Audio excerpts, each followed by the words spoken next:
والا مہینہ ہے، یہ مہینہ مغفرت والا مہینہ ہے. تو تقریباً 2 عشرے جو تھے وہ گزر چکے، اب یہ اخیر والا حصہ رہ گیا ہے جسے آخری عشرہ کہا گیا. قرآن پاک میں اللہ تبارک و تعالیٰ نے فرمایا اِنَّا نَحْنُ نَزَّلْنَا الذِّكْرَ وَإِنَّا لَهُ لَحَافِظُونَ، ہم نے قرآن پاک کو نازل کیا اور ہم ہی اس کی حفاظت کی ذمہ داری دیتے ہیں. تو قرآن کو مٹانے کے لیے دنیا طرح طرح کی سازشیں کر رہی ہے، قرآن کے اوپر طرح طرح کے اعتراضات کر رہے ہیں. قرآن کو سمجھنے کے لیے وہ سمجھتے ہیں کہ صرف ٹرانسلیٹ کافی ہے، نہ اس کا معنی سمجھتے ہیں، نہ اس کا مفہوم سمجھتے ہیں، نہ اس کی شان نزول سمجھتے ہیں. حضرت ابو بکر صدیق رضی اللہ تعالیٰ عنہ جو سب سے پہلے خلیفہ جنہیں رفیق کہا گیا، آپ فرماتے ہیں کہ مجھے سورہ بقرہ یا سب سے فرسٹ جو سورت ہے اس کو سمجھنے میں 12 سال لگ گئے. لوگ کہہ رہے ہیں کہ ہم نے قرآن کو سمجھ لیا، طرح طرح کے اعتراضات. مگر یہ قرآن پاک کسی دنیا دار کا نہیں بلکہ پروردگار کا کلام پاک ہے. دنیا کی کتابیں پڑھتے ہیں ہم، ڈاکٹرز بنتے ہیں، انجینئرز بنتے ہیں، ساری تمام کتابیں پڑھنے کا دل نہیں کرتا، مگر قرآن ہی ایک ایسی کتاب کیوں ہے کہ اسے بار بار پڑھنے کا دل کرتا ہے. اور قرآن پاک کو پڑھتے ہیں تو ثواب، قرآن پاک کو چھوتے ہیں تو ثواب، قرآن پاک کو دیکھ رہے ہیں تو ثواب، اور قرآن پاک کو اگر پلکوں سے لگا رہے ہیں، چوم رہے ہیں تو ثواب. یہ قرآن پاک ایک ایسا معجزہ ہے کہ دنیا میں جتنی بھی کتابیں آئیں وہ نیست و نابود ہو سکتی ہیں، مگر قرآن پاک آج بھی جیسا کل تھا ویسا ہی انشاءاللہ تعالیٰ آج بھی ہے اور قیامت تک رہے گا.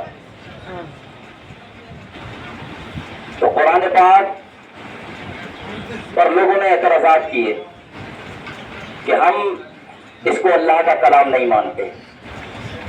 بہت سے لوگوں نے اعتراضات کیے، مگر قرآن پاک آج بھی ان لوگوں کے لیے چیلنج ہے. جب عرب کے لوگوں نے جب اعتراض اٹھایا تو قرآن پاک نے کہا کہ تم بھی عرب والے ہو، تم بھی عربی کے ماہرین ہو، تم بھی 2-4 آیتیں لا کر دکھاؤ. تو عرب کے لوگ جن کی عربک لینگویج ہے وہ نہ لا سکے، آج پوری دنیا کے انسان کیا لا سکتے ہیں؟ تو قرآن پاک کو پڑھنا ثواب. قرآن پاک کے 1 حرف پڑھنے پر 10 نیکیاں ملتی ہیں اور 10 گنا اللہ تعالیٰ معاف فرماتا ہے. آپ کہیں گے الف لام میم 1 حرف ہے؟ نہیں، الف 1، لام 1 اور میم 1. اگر آپ نے کہہ دیا الف لام میم تو آپ کو کتنی نیکیاں ملی؟ 30 نیکیاں مل گئی. اور آپ نے اگر قرآن پاک کا 1 رکوع پڑھ دیا تو اندازہ لگا سکتے ہیں کتنی نیکیاں ملی. تو قرآن پاک کو اعتراضات کرنے والے، قرآن کے اندر چینجنگ کرنے والے خود چینج ہو گئے، مگر قرآن جیسا کل تھا ویسا آج ہے اور انشاءاللہ تعالیٰ قیامت تک رہے گا. قرآن پاک میں دوسرے مقام پر اللہ فرماتا ہے ذالک الکتاب لا ریب فیہ، یہ قرآن وہ ہے کہ جس میں شک اور شبہ کی کوئی گنجائش نہیں ہے. اگر آپ اس پر ڈاؤٹ کریں گے، جیسے قرآن پاک کے تیسرے مقام پر اللہ نے فرمایا وما خلقت الجن والانس الا لیعبدون، ہم نے جن اور انسان کو اس لیے پیدا کیا تاکہ وہ عبادت کریں. تو جن جو ہوتا ہے وہ ایک اللہ کی مخلوق ہے جس کی جمع جو ہے وہ جنات ہے، اور انسان ایک مخلوق، فرشتہ ایک مخلوق. تمام افضل المخلوقات میں انسان کو سب سے زیادہ افضلیت حاصل ہے. تو سائنس کہتا ہے کہ ہم جن پر ڈاؤٹ کرتے ہیں، جن جیسی کوئی چیز ہو بھی سکتی ہے، نہیں بھی ہو سکتی، مگر مسلمانوں کو یہ ماننا پڑے گا، اس لیے کسی اور نے نہیں، میرے رب نے کہا ہے. تو قرآن کے ہر نقطے پر، قرآن کے ہر زبر پر، قرآن کے ہر زیر پر، قرآن کے ہر پیش پر، قرآن کے ہر مد پر ہمارا ایمان مکمل ہے. تو ہم تراویح میں قرآن سنتے ہیں، اس کا ثواب ہمیں ملتا ہے. قرآن عظیم پڑھا جاتا ہے، اس کا ثواب ہمیں ملتا ہے. جب یہ تراویح کی نماز قائم ہوئی تو حضرت عمر رضی اللہ تعالیٰ نے فرمایا کہ ہذہ بدعۃ، یعنی یہ اچھی بدعت ہے. تو مطلب یہ ہوا کہ بدعت بھی کچھ اچھی ہوتی ہیں کچھ بری ہوتی ہیں جو اسلام کے اندر خوبصورتی پیدا کرتے ہیں. بہت سے لوگ یہ سوال کرتے ہیں کہ یہ اس زمانے میں نہ تھا, نبی کے زمانے میں نہ تھا, بعد میں ہوا تو یہ بدعت ہے. تو اب ہمیں اس کا اینگل دیکھنا پڑے گا کہ وہ نبی کے زمانے میں نہ تھا کہ وہ دین میں خرابیاں پیدا کر رہا ہے یا دین میں خوبصورتی پیدا کر رہا ہے. یہ بخاری مسلم کے جلسے کروائے جاتے ہیں, یہ نبی کے زمانے میں نہیں تھے. آج سعودی عرب کے اندر سعودی ڈے منایا جاتا ہے, یہ نبی کے زمانے میں نہیں تھا. ہر ملک اپنے ملک کی آزادی کی خوشیاں مناتا ہے, یہ سب نبی کے زمانے میں نہیں تھا. تو ہمیں یہ چیز سمجھنی پڑے گی کہ بدعت سیاہ کیا ہے اور بدعت حسنہ کیا ہے. بدعت سیاہ وہ ہے جو دین کے اندر خرابی پیدا کرتے, برائیاں پیدا کرتے, لوگوں میں انتشار پیدا کرتے. اور بدعت حسنہ یہ ہے کہ جیسے پہلے کچی مسجدیں ہوا کرتی تھی, کچی مسجدیں تھی, آج پکی مسجدیں ہو گئی اور مسجد میں ایئر کنڈیشن ایسیاں لگی ہوتی ہیں. یہ ساری چیزیں بات کی تو ہے, بہت ساری چیزیں بے شمار ہیں. اگر دین سے ریلیٹڈ دیکھیں گے تب بھی اور دین سے ہٹ کر دیکھیں گے تب بھی بہت ساری چیزیں ایسی آتی ہیں. مگر اسے ہمیں یہ سمجھنا ہے, مان لیجیے ہم اللہ اور اس کے رسول کا ذکر کر رہے ہیں. ایک صاحب نے کہا کہ آپ محمد کے نام پر انگوٹھے چومتے ہو, اس کا کیا مسئلہ ہے؟ میں نے کہا جناب اس چیز میں مت الجھو. جب حضور کے بدن سے پانی گرتا تھا تو صحابہ لے کر اپنے جسموں پر ملا کرتے تھے. دلیل مت مانگو, بس یہ دیکھو کہ وہ نام اس لائق ہے کہ اس کو چوما جائے. لفظ محمد کا تو نام ایسا ہے کہ لب ایک دوسرے کو خود چوم لیتے ہیں. اور حضرت آدم کی بھی سنت ہے, جب یہ نور حضرت آدم کی چمکا تو انگوٹھوں میں چمکا تو حضرت آدم نے انگوٹھوں کو چوما اور فرمایا کہ حقیقت میں میرے بیٹے ہو, ظاہر میں میرے بیٹے ہو, حقیقت میں تم میرے باپ ہو. یعنی حضرت آدم علیہ السلام سے بھی پہلے حضور پیغمبر اسلام صلی اللہ علیہ وسلم کا نور پیدا کیا گیا.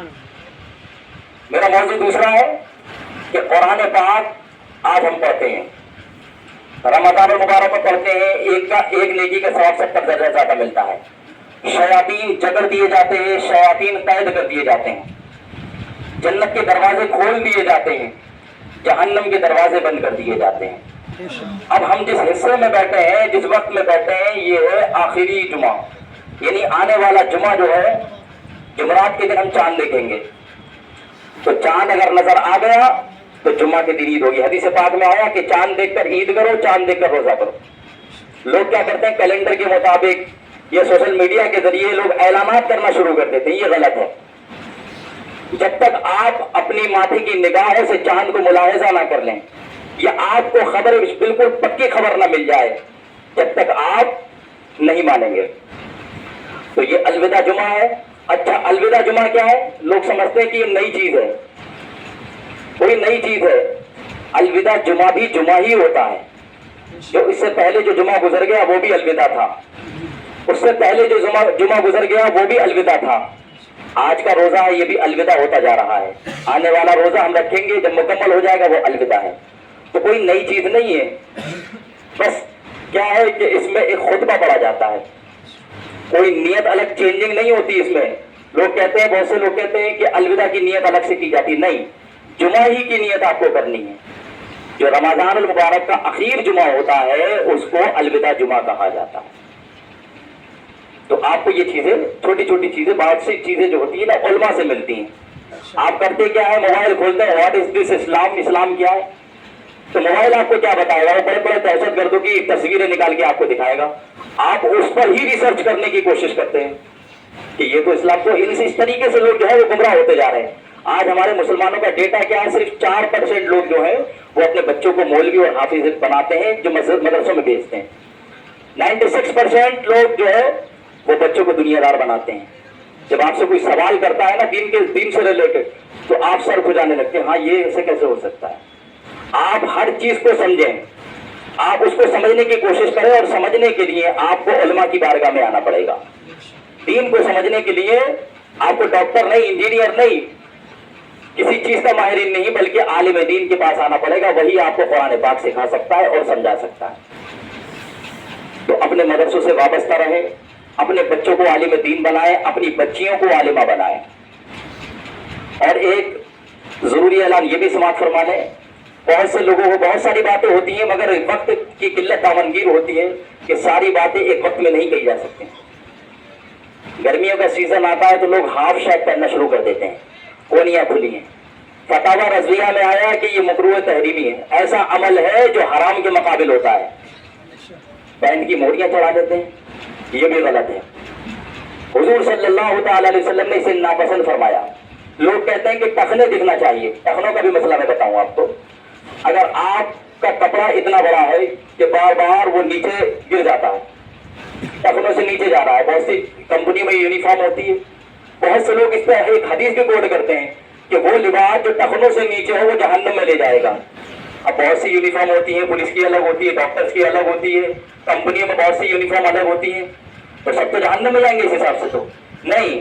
اب حضرت ابوبکر صدیق آتے ہیں, یا رسول اللہ فدا کا امی, وہ ابھی میرے ماں باپ آپ پر قربان ہو, یا رسول اللہ میری کھون تھوڑی سی بڑی ہے, یعنی میرا پیٹ بڑا ہے, میری لنگی جو ہے وہ نیچے چلی جاتی ہے, تو ٹخنے چھپ جاتے ہیں. تو حضور نے فرمایا کہ تم ان میں سے نہیں ہو جو تکبر کی حالت میں, ایٹیٹیوڈ, گھمنڈ کی حالت میں اپنے لباس کو ٹخنوں سے نیچے لے جاتا ہے, وہ جہنم میں لے کے جائے گا. بات کو سمجھنے کی کوشش کریں. اگر کوئی لباس ہے تو اسے اسی حالت پہ چھوڑ دیں. باہر گرد و غبار لگا ہوتا ہے, وہاں فولڈ کرنے کی ضرورت ہے, وہاں فولڈ کریں. مسجد میں کیوں فولڈ کر رہے ہیں؟ لباس ایسا سلوائیں جو دیکھنے بھی معلوم پڑے کہ ہاں واقعی میں مسلمان نظر آتے ہیں. گلے کے بٹن کھلے ہیں صاحب, وضو کا پانی ٹپک رہا ہے مسجد میں, مسجد کا کوئی ادب و احترام نہیں. ہاف شرٹ صاحب ڈولے دکھاتے جا رہے ہیں مسجد میں. اللہ کی بارگاہ میں ہے, عاجزی انکساری کے ساتھ آئے. اللہ کی بارگاہ میں آئے, بڑے بڑے پہلوان جھک جاتے ہیں اللہ کی بارگاہ میں. یہاں تک کہ یہ حکم فرمایا گیا کہ کرسیوں پر بھی نماز نہ پڑھی جائے. بہت زیادہ مجبوری ہوتا ہے, بہت زیادہ پریشانی ہوتا ہے, کرسی کا استعمال کیا جائے. کوشش کی جائے کہ زمین پر بیٹھا جائے, اس لیے کہ کرسی پر بیٹھ کے انسان ایک عہدے پر معلوم ہوتا ہے, کسی منصب پر فائز ہو گیا ہو. اس لیے فرمایا ہے اللہ کی بارگاہ میں آئے تو آج اسی کے ساتھ آئے, سینہ چوڑا کر کے نہیں آنا ہے, اللہ کی بارگاہ میں سر کو جھکا کر آنا ہے. بہت سے ایسے مقام ہوتے ہیں جیسے نبیوں کی بارگاہ ہے, خانہ کعبہ کی بارگاہ ہے, مسجد کی بارگاہ ہے, اللہ کے ولیوں کی بارگاہ ہے. یہاں پر جب جائے تو سر کو تھوڑا سا جھکا کر جائے, چوڑے ہو کر نہ چلیں. مگر ایک عمل ایسا بھی ہے خانہ کعبہ میں, جب 7 چکر لگائے جاتے ہیں تو 3 جو ہے وہ رمل کیا جاتا ہے, 3 چکروں میں رمل کیا جاتا ہے, وہاں سینہ چوڑا کر چلا جاتا ہے. یہ سنت ہے حضور کی. بہت ساری چیزوں میں حکمت ہے. آپ کو حکمت کو سمجھنا ہے تو آپ کو دین سمجھنا ہوگا. اور ایک اعلان یہ بھی سماعت فرما لیں کہ مسجد و مدرسہ فیضان رضا میں عید الفطر کی نماز انشاءاللہ تعالیٰ آج 8:30 یعنی 8:30 بجے ادا کی جائے گی. اور جن حضرات نے اب تک صدقہ فطر نہیں دیا ہے وہ اس سے پہلے صدقہ فطر دے دیں, یعنی 2 کلو 47 گرام گیہوں کے حساب سے, جو کھجور کھاتے ہیں کھجوروں کے حساب سے, بہت ساری چیزوں کے حساب سے نکالا جاتا ہے. لہذا اس کی مقدار جو رکھی گئی ہے وہ 80 روپے رکھی گئی پر پرسن, یعنی ایک بندے کے حساب سے آپ کو 80 روپیہ نکالنا ہے. ٹھیک ہے, ان چیزوں کا خیال رکھنا ہے. اور اپنی زکات کو جس نے ادا نہیں کیا 2.5% زکات, اپنے مالوں کی کاؤنٹنگ کر لیں, اپنے دکانوں کی, ہر چیز کی آپ دیکھ لیں کہ ہمارے پاس کتنا مال ہے. تو زکات کیا ہوتی ہے؟ یہ مال کو پاک کرنے کا طریقہ ہے. اگر آپ چاہتے ہیں نا کہ میرا مال پاک ہو جائے, اب دیکھو پوری دنیا کے اندر یدھ چل رہا ہے, گیس کی مارا ماری ہو رہی ہے, سلنڈر کی مارا ماری ہو رہی ہے, نہ جانے کتنی پریشانیاں انسان کے ساتھ ہوں. تو اللہ کی بارگاہ میں جھکے اور اپنے مال کو پاک کریں, غریبوں کی مدد کریں, فقراء کی مدد کریں. کچھ لوگ ایسے ہیں جن کے گھر میں چولہا نہیں چلتا, جن کے گھر میں کپڑے نہیں بنتے, جن کے بچے عید کے کپڑوں کو دیکھ کے ترستے ہیں. تو لہذا کوشش کریں کہ دوسروں کا بھی خیال رکھیں, اپنا بھی خیال رکھیں, پڑوسیوں کا بھی خیال رکھیں, اور ماہ رمضان مبارک کا ادب و احترام کریں. اور تیسری بات یہ کہ ہماری مسجد و مدرسہ فیضان رضا میں جشن تکمیل قرآن یعنی 26واں روزہ 27ویں شب بروز پیر 16 تاریخ میں مکمل ہونے جا رہا ہے. لہذا اس میں شرکت فرمائیں اور ثواب دارین حاصل کریں. السلام علیکم ورحمۃ اللہ وبرکاتہ.